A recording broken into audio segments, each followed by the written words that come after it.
Abra sua Bíblia, por favor, em 1 aos Coríntios, no capítulo 11. Nós vamos ler a partir do verso 17. 1 aos Coríntios 11, de 17 a 34. E eu chamo a sua atenção para este texto, para nós pensarmos sobre a ceia do Senhor. A ceia do Senhor. 1 Coríntios 11, 17 a 34. Nas instruções a seguir, porém, não posso elogiá-los, pois quando vocês se reúnem, fazem mais mal que bem. Primeiro ouço que há divisões quando vocês se reúnem como igreja, e até certo ponto eu creio. Suponho que seja necessário haver divisões entre vocês, para que se reconheçam os que são aprovados. Veja que divisão numa igreja revela corações rebeldes. É muito triste quando se vê isso numa igreja. E o que os causadores de divisão não se dão conta é de que, na verdade, eles estão se revelando. Olha que triste. Quando vocês se reúnem, não estão interessados de fato na ceia do Senhor. Alguns de vocês se apressam em comer a própria refeição. Como resultado, alguns passam fome, enquanto outros ficam embriagados. Será que vocês não têm casa onde comer e beber? Ou querem mesmo envergonhar a igreja de Deus e humilhar os pobres? Que devo dizer? Querem que eu os elogie? Certamente não os elogiarei por isso. Pois eu lhes transmiti aquilo que recebi do Senhor. Na noite em que o Senhor Jesus foi traído, ele tomou o pão, agradeceu a Deus, partiu e disse: "Este é meu corpo que é entregue por vocês. Façam isto em memória de mim." Da mesma forma, depois da ceia, tomou o cálice e disse: "Este cálice é a nova aliança, confirmada com meu sangue. Façam isto em memória de mim, sempre que o beberem. Porque cada vez que vocês comem desse pão e bebem desse cálice, anunciam a morte do Senhor até que ele venha. Assim, quem come do pão ou bebe do cálice do Senhor indignamente é culpado de pecar contra o corpo e o sangue do Senhor. Portanto, examinem-se antes de comer do pão e beber do cálice, pois se comem do pão ou bebem do cálice, sem honrar o corpo de Cristo, comem e bebem julgamento contra si mesmos. Por isso, muitos de vocês estão fracos e doentes, e alguns até adormeceram. Se examinássemos a nós mesmos, não seríamos julgados dessa maneira, mas, quando somos julgados pelo Senhor, estamos sendo disciplinados para que não sejamos condenados com o mundo. Portanto, meus irmãos, quando se reunirem para comer, esperem uns pelos outros. Se estiverem com fome, comam em casa, a fim de não trazer julgamento sobre si mesmo, e ao se reunirem, eu lhes darei instruções a respeito de outros assuntos, depois que chegar aí. Esta é a palavra do Senhor. Jesus Cristo, com toda a autoridade que lhe foi dada pelo Pai, nós lemos isso em Mateus 28, verso 18, o próprio Jesus Cristo, cheio de autoridade, ordenou-nos que nós fôssemos e fizéssemos discípulos, batizando-os em nome do Pai, do Filho e do Espírito Santo. Esta foi uma ordem do Senhor à sua igreja.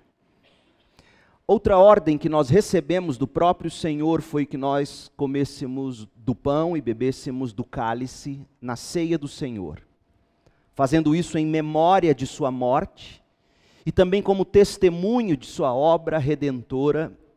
E devemos fazer isso até que ele venha. Nós lemos isso aqui em 1 Coríntios 11, especificamente nos versos 23 a 25. E nós lemos também sobre a ordem do Senhor de comermos do pão, bebermos do cálice na ceia do Senhor, lá em Lucas, no capítulo 22, versos 19 e 20. São as duas ordens que nós recebemos do Senhor.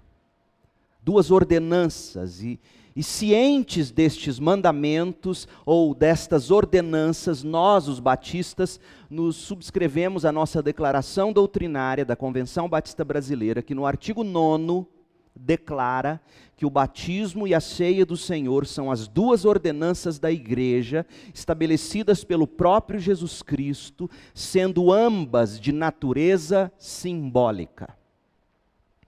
Hoje pela manhã, nós começamos a abordar o assunto da primeira ordenança, ou batismo. Se você não pôde vir, se você não ouviu, assistiu, eu te encorajo a olhar no YouTube, no nosso site, e assistir a esta mensagem. É muito importante para nós como igreja, que você compreenda a nossa visão sobre o batismo. Deus permitindo, no próximo domingo pela manhã, nós continuaremos a falar sobre o batismo, que é a primeira ordenança de Jesus para a igreja. A segunda ordenança, que é a ceia do Senhor, nós vamos começar a estudar hoje à noite. A prática das igrejas batistas é celebrar mensalmente a ceia do Senhor. Por que mensalmente? Nós falaremos sobre isso, provavelmente não hoje, mas nas próximas ocasiões, quando abordarmos novamente este tema.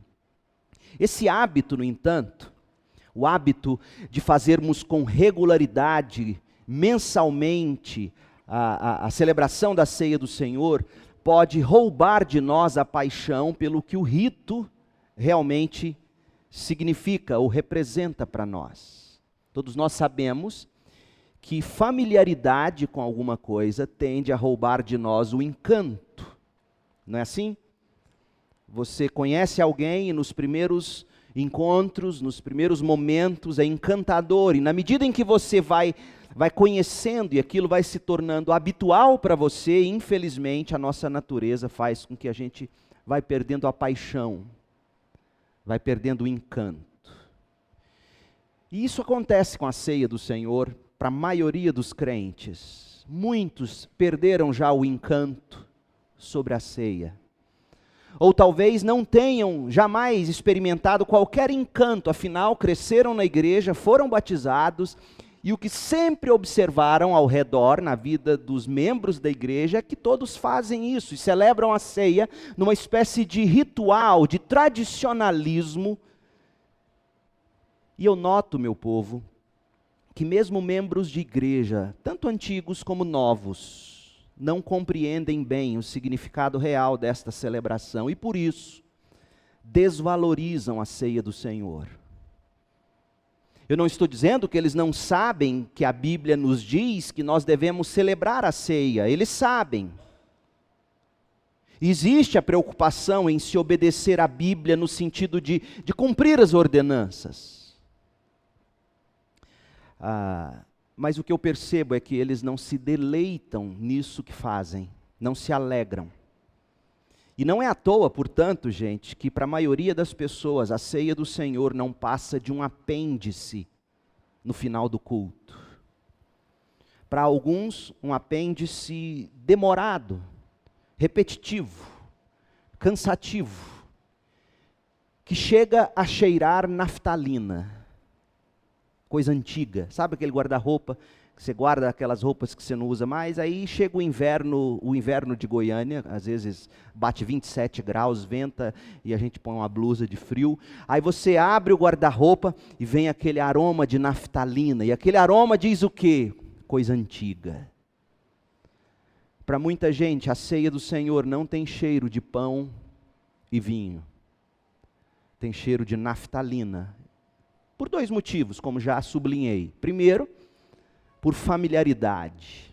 Segundo, por não conhecer o real significado e não se interessar em conhecer. E aqui eu preciso ser honesto com a minha própria classe. A culpa é nossa, dos pastores, que tantas vezes não instruem como deveriam acerca do que é a ceia do Senhor.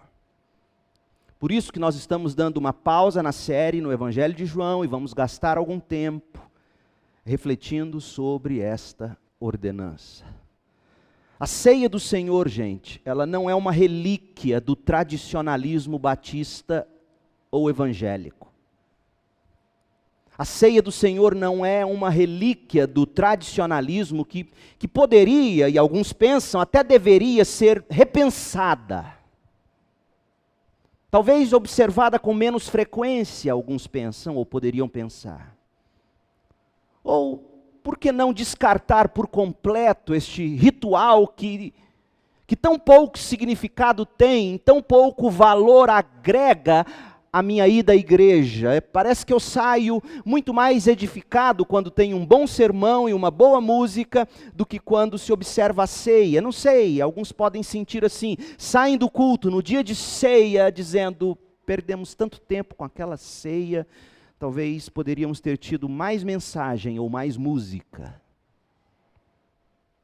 Afinal de contas, alguns esses que assim podem estar pensando ou pensar, eles podem argumentar da seguinte maneira: a nossa geração não aprecia ritos, e é verdade.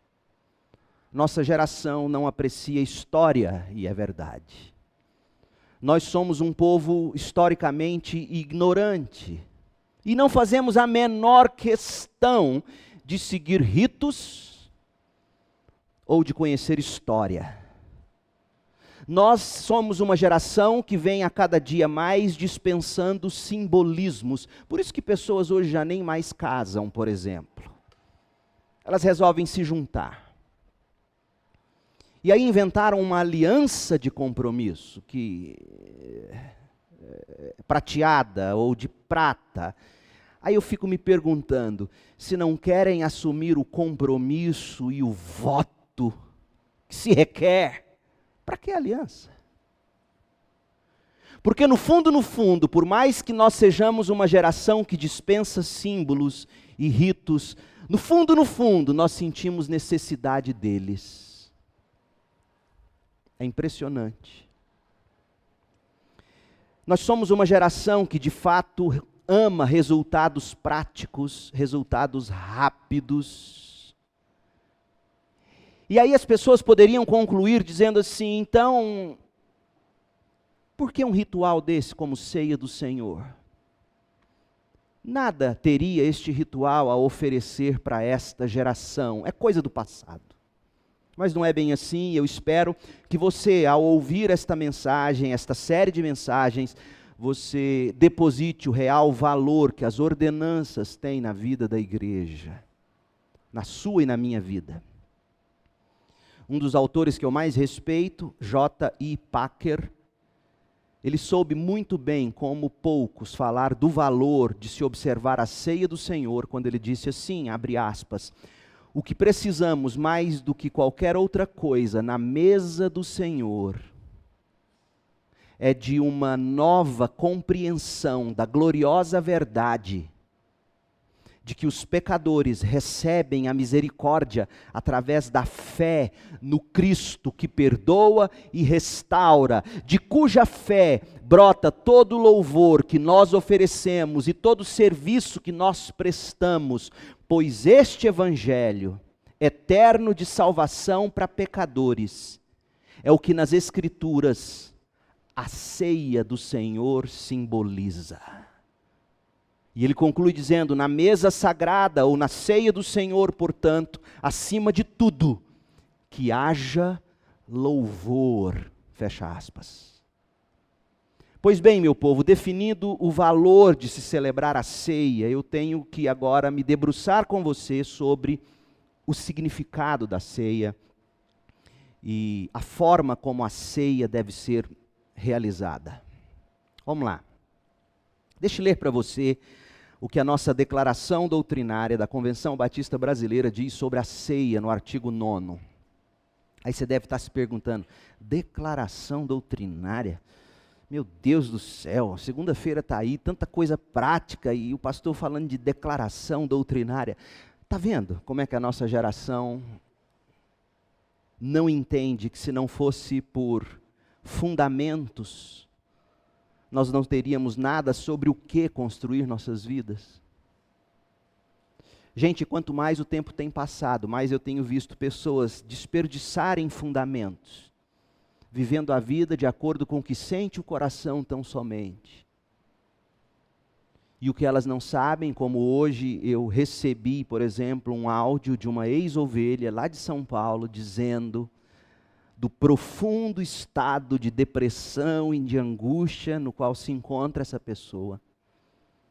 E conhecendo o histórico, eu sei que tudo isso é porque não há fundamentos sob seus pés. Viveu a vida inteira dizendo sim, sim para os impulsos e desejos do coração. E quando mais precisou de rocha firme sobre a qual colocar seus pés, na velhice que está chegando, entra em depressão. Não ignore os fundamentos. Não ignore aquilo sobre o que nossa vida tem que ser construída.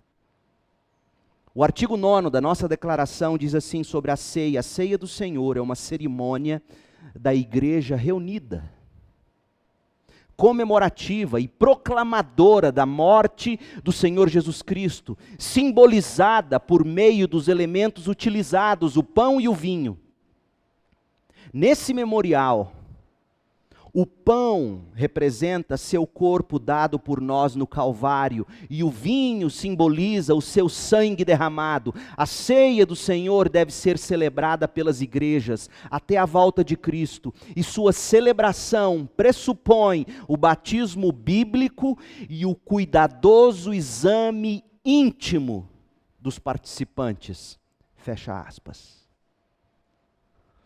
Então nós vamos procurar apresentar um fundamento bíblico para essa compreensão da ceia do Senhor sob 6 tópicos. Hoje a gente deve analisar apenas 2, no máximo 3. Na sequência, Deus permitindo, a gente caminha. Mas a primeira coisa, qual é a origem histórica e o significado da ceia? Como que ela começou na história do cristianismo e que significado ela tem? Segundo, quem deve participar da ceia? Terceiro, o ato físico de comer o pão e beber o cálice. Em quarto lugar, o ato mental em memória de Cristo. Em quinto lugar, o ato espiritual de se participar da ceia. E a última coisa, a seriedade sagrada da ceia do Senhor. E na sequência, se Deus nos conduzir neste caminho, a gente traz algumas questões mais práticas. E aqui, meu povo, eu não estou sendo nem um pouco original nesta mensagem. Eu não posso dizer que tudo isso saiu da minha cabeça, seria irresponsabilidade, mentira, porque, na verdade, tudo que eu vou dizer não é nada novo na comunidade batista desde sempre. Aqui eu me escoro sobre 2 documentos fantásticos. O primeiro é um sermão que John Piper pregou na igreja onde ele pastoreou por 30 anos, em 13 de agosto de 2006.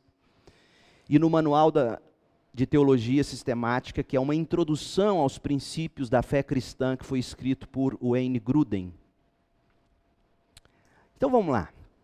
Primeira coisa, a origem histórica e o significado da ceia do Senhor. Jesus Cristo, Ele mesmo, instituiu 2 ordenanças para serem observadas pela igreja. O batismo, ordenança que é observada somente uma vez pelo cristão, como sinal do começo da vida dele, da vida cristã dele. É um símbolo da união dele com Cristo. Nós falaremos mais sobre isso na sequência da série sobre batismo. Simboliza isso, ele foi unido com Cristo pela morte, sepultado com Cristo no simbolismo do batismo e ressuscitou para uma nova vida e aguardando assim o novo céu e a nova terra. E essa união com Cristo se dá tão somente uma vez. Agora, E o batismo, então, ele é o rito de iniciação da igreja. Já a ceia do Senhor é uma ordenança que deve ser observada pelos crentes ao longo de toda a sua vida cristã. Por quê? Porque a ceia do Senhor é sinal de permanência nossa na comunhão com Cristo. Eu continuo comendo de Cristo, bebendo de Cristo, me assento ao redor da mesa, estou em comunhão com Ele. Este é o simbolismo. Por isso que quando alguém está sob disciplina, tal pessoa não come do pão e não bebe do cálice, como que dizendo, como se fossem pais amorosos, família amorosa, dizendo a essa pessoa, arrependa-se imediatamente do que você tem feito, da forma como você tem vivido, e volte para essa comunhão. Não viva mais como quem não desfruta de comunhão com Cristo. É isso que nós estamos dizendo quando celebramos a ceia. É o rito de continuidade da igreja. O batismo é o rito de iniciação, eu me uni com Cristo pela fé. A ceia é o rito de continuidade, eu vivo alimentando-me de Cristo pela fé. A origem da ceia está na última ceia que Jesus mesmo teve com seus discípulos. Na noite anterior à sua morte, Jesus ceiou pela última vez com os 12. Nós lemos sobre essa ceia em Mateus 26, Marcos 14, Lucas 22. João é o único evangelho que não relata para nós esta última ceia do Senhor, mas fala de uma forma tremenda do que significaria comer do pão e beber do cálice, quando em João 6, Jesus mesmo diz de que o crente vive de comer do corpo de Cristo e beber do sangue de Cristo. Cada um desses textos dos evangelhos, Mateus, Marcos e Lucas, descreve Jesus fazendo o seguinte: ele dá graças pelo pão, pelo cálice, ele abençoa o pão, ele abençoa o cálice, distribui aos seus discípulos, e ele vai dizer que o pão era o seu corpo, o vinho do cálice, o sangue da aliança, ou a nova aliança em seu sangue. E Lucas 22, 19 nos diz, coisa que os outros evangelhos não falam, mas Lucas 22, 19 diz o seguinte, Jesus dizendo, façam isto em memória de mim. E é muito interessante, se eu tivesse tempo para divagar com vocês, porque Lucas foi o evangelho escrito por Lucas a pedido de Paulo. E Paulo, como nós lemos em 1 Coríntios 11, foi quem recebeu do próprio Jesus a instrução de fazer a ceia em memória dele. Olha que lindo. E aí então Paulo, quando chama Lucas e diz, Lucas, escreva um novo evangelho. Esse evangelho será para os gentios. Uma das coisas, Lucas, que eu me recordo do que o Senhor me instruiu foi que nós deveríamos celebrar a ceia em memória de Cristo. Daí Lucas, depois de colher todos os dados, e ao escrever sobre a última ceia do Senhor, Lucas 22, 19, ele acrescenta aquilo que, ao meu ver, do próprio Paulo ele ouviu, como Paulo tendo dito, olha, o Senhor Jesus mesmo me disse, e Lucas escreve. Se isso não te encanta, desliga a Netflix e aprende a fazer outra coisa na vida. Porque se essas coisas não encantam o coração de um crente, sinceramente, o que você quer fazer no céu?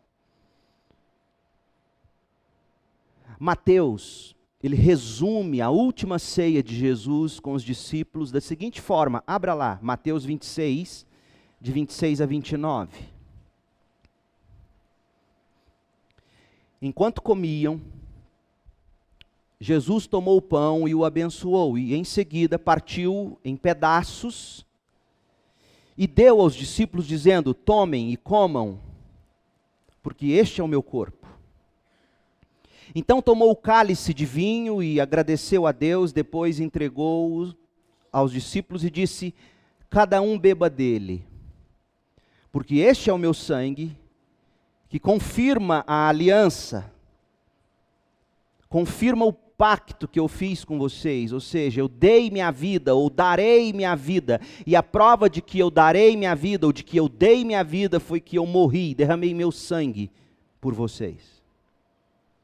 Ele é derramado como sacrifício para perdoar os pecados de muitos. Prestem atenção ao que eu lhes digo, não voltarei a beber vinho até aquele dia, em que com vocês beberei vinho novo no reino de meu Pai. A NVT aqui, ela pisa na bola, ela traduz aqui no verso 29, vinho. Mas as versões mais antigas, corretamente, traduzem como fruto da videira. Jesus, no verso 29, fala do fruto da videira, ele não fala do vinho. O que eu quero dizer com isso? Nós vamos tratar mais sobre isso quando formos falar dos elementos da ceia. Mas uma coisa é a seguinte, muita gente critica por que a gente serve suco e não vinho. Suco de uva. Porque ao servir o suco de uva, nós não estamos ferindo um princípio bíblico. Sim, eu sei, na igreja primitiva, pelo menos lá em Corinto, a ceia era regada a vinho, tanto que alguns se embriagavam. Eu sei, está escrito na Bíblia, eu leio a minha Bíblia.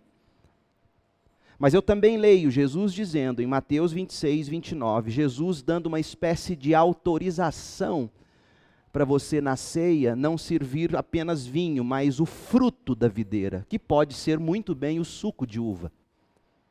Tá bom, pastor, qual é o valor disso? O valor disso é que numa comunidade como a nossa, pessoas que se converteram e deixaram a velha vida, alguns vêm do alcoolismo, por exemplo.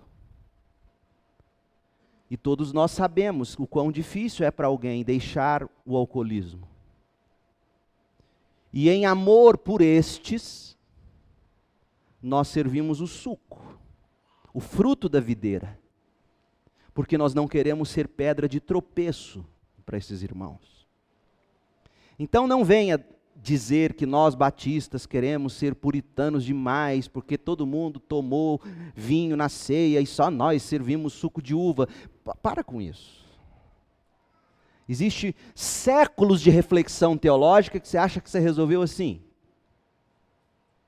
Bebia-se vinho na ceia e não seria pecado se nós servíssemos vinho na ceia. Mas a prudência diz que nós podemos servir o fruto da videira, o suco da uva. Os documentos históricos, gente, até onde se pode verificar, nos informam que desde o início, desde essa última ceia que o Senhor instituiu, a igreja fez o que Jesus ordenou. A igreja veio repetindo a ceia em memória da vida e da morte de Jesus. As cartas de Paulo são os documentos mais antigos que temos e que nos dão testemunho de que a igreja vinha praticando a ceia desde que Jesus instituiu.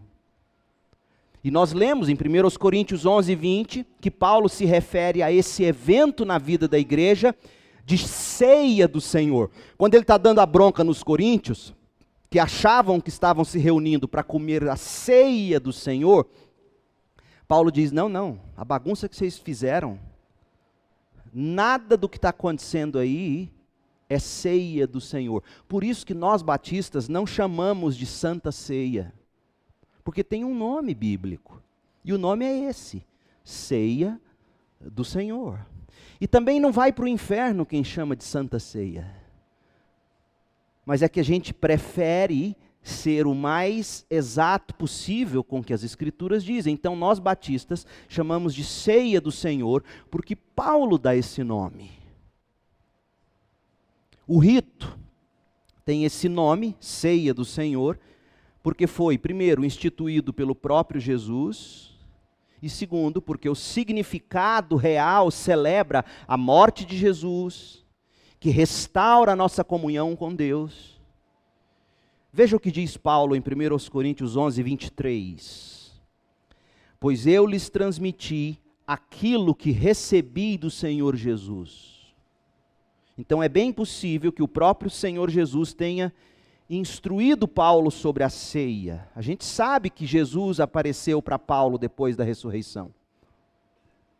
E você tem que se lembrar de que Paulo não estava presente na última ceia, como estavam os 12 apóstolos. Mateus, por exemplo. Pedro, que instruiu Marcos quando escreveu o Evangelho de Marcos. João estava presente. De onde você acha que João tirou a ideia de quando ele escreve em João 6 que nós temos que comer da carne de Cristo, beber do sangue de Cristo? É óbvio que João, de alguma maneira, está rememorando aquilo que ele ouviu de Jesus na última ceia. Então Paulo, não tendo estado presente na última ceia, ele nos informa no verso 23 de 1 Coríntios 11, que foi o próprio Jesus que o instruiu sobre a ceia.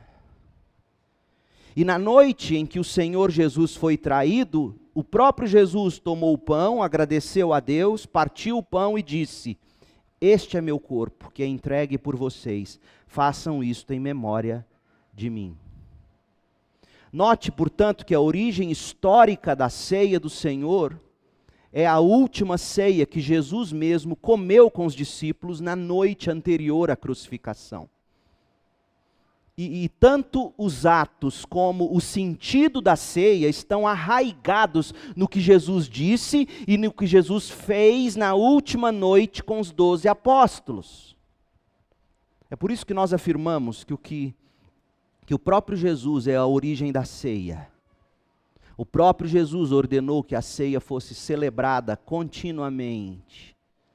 E Jesus é o foco, Jesus é o conteúdo da nossa ceia. Outra coisa importante e que eu acho lindo. Por que a gente senta ao redor de uma mesa para celebrar a ceia do Senhor? Olha a beleza, para você nunca mais se esquecer da beleza de uma mesa posta como símbolo do que de fato esse ritual representa. No Antigo Testamento, lá na Antiga Aliança, a gente tem exemplos de se comer e de se beber na presença de Deus. E come e bebe na presença de alguém quem tem comunhão com aquela pessoa. O Wayne Grudem, por exemplo, ele argumenta que antes do pecado, Adão e Eva foram colocados no jardim do Éden, e lhes foi dito que eles poderiam comer de forma abundante de qualquer fruto, de qualquer árvore do jardim, exceto do fruto da árvore do conhecimento do bem e do mal. E nós também somos informados por Gênesis de que na virada do dia, Adão e Eva sempre tinham encontro com o Senhor. Wayne Grudem diz que cada comida que aquele primeiro casal comia deve ter sido uma refeição festiva na presença de Deus. Aí entra o pecado no mundo. O primeiro casal peca, Gênesis 3. E o que acontece com eles? Eles são expulsos do jardim. Eles são tirados da mesa. Eles são expulsos da presença de Deus.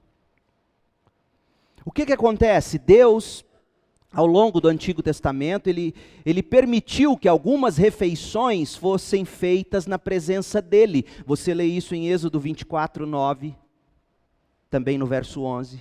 Você lê isso em Deuteronômio 14, versos 23 e 26. Ou seja, essas refeições que o Antigo Testamento, depois da queda, foi permitindo ao homem, era uma restauração parcial da comunhão com Deus. E através dessas refeições, frutos dos rituais da lei do Antigo Testamento, onde todas elas apontavam para Jesus. A ceia do Senhor, então, nos lembra que foi feito um pagamento total, completo, definitivo, de uma vez por todas, por nossos pecados, de forma que agora Deus nos traz de novo a sua presença. E na comunhão com Ele, simbolicamente, nós comemos do pão e bebemos do cálice. Meu povo, é isso que significa. A ceia É um ritual, uma ordenança instituída pelo próprio Senhor Jesus Cristo para nós regularmente nos lembrarmos do privilégio que é sentarmos-nos à mesa do Rei Jesus. Nós temos o privilégio de sentarmos à mesa de Cristo com Cristo. Mas mesmo a ceia do Senhor nos fala que nós devemos ansiar por uma refeição de comunhão ainda mais perfeita na presença de Deus no futuro. Quando a comunhão do Éden vai ser restaurada plenamente, definitivamente, haverá muito mais alegria no coração do crente. Porque nós fomos de verdade, nós iremos de verdade comer na presença do Senhor.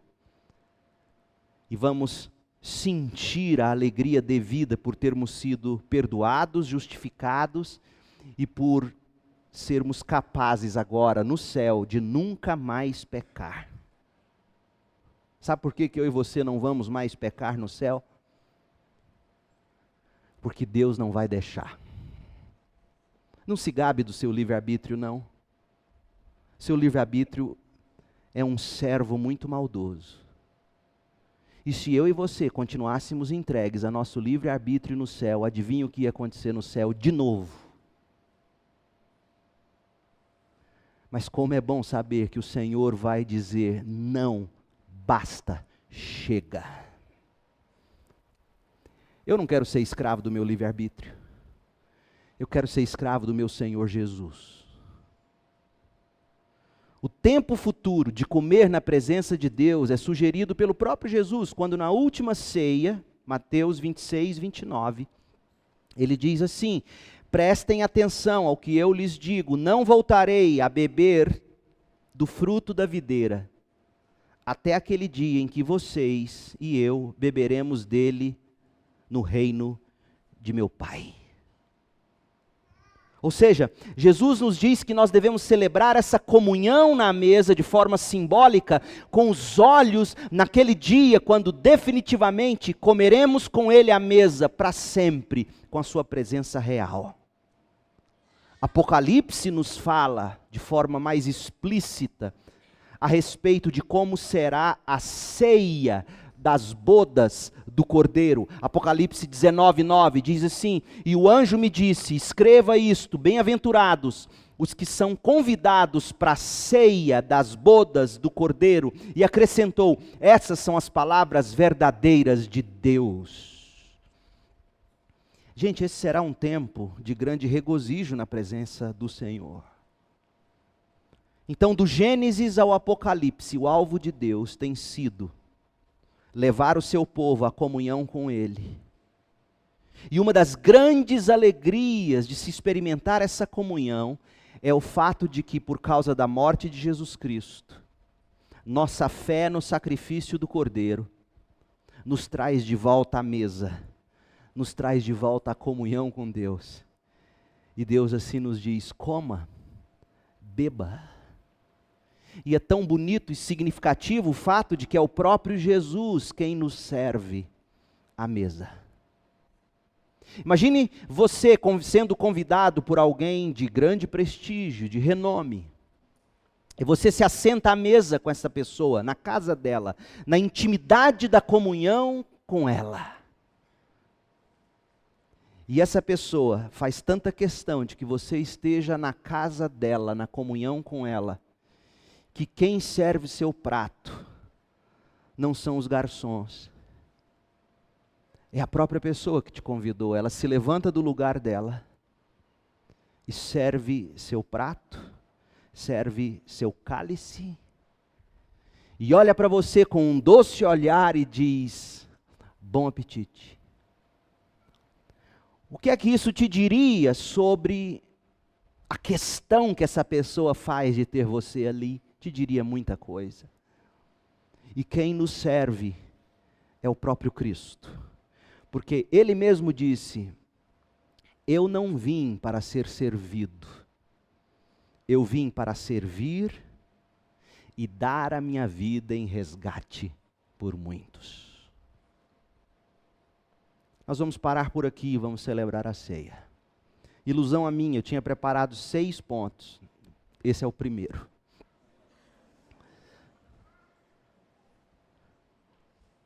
que é que nós vamos celebrar agora? Nós vamos celebrar o fato de que o Senhor Jesus se fez carne, o próprio Deus, habitou entre nós, cheio de graça e de verdade. Nós podemos ver nele a glória de Deus Pai, lendo os evangelhos.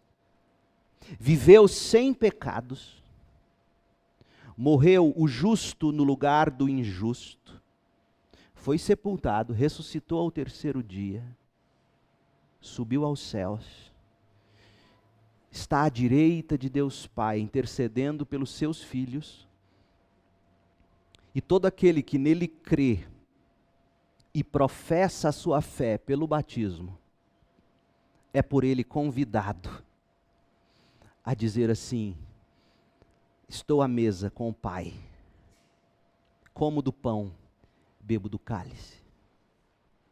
Vamos fazer isso? Feche os seus olhos. Quero convidar os diáconos para virem aqui à frente, preparando já a mesa para nós. Enquanto eles se achegam, enquanto Orlando se prepara para nos dirigir em cânticos, que bom momento é este para você, em oração. Agradecer a Deus, porque Deus em Cristo trouxe você de volta para a mesa da comunhão. E se você ainda não é parte desta mesa, se você ainda não entregou sua vida a Cristo, não confessou a Cristo como o seu Senhor, o seu Salvador, se você ainda não professou sua fé pelo batismo, este é um excelente momento para você dizer: Senhor, me ajude. É isso que eu quero, essa mesa de comunhão com o Senhor. Ore aí agora, enquanto nós nos preparamos.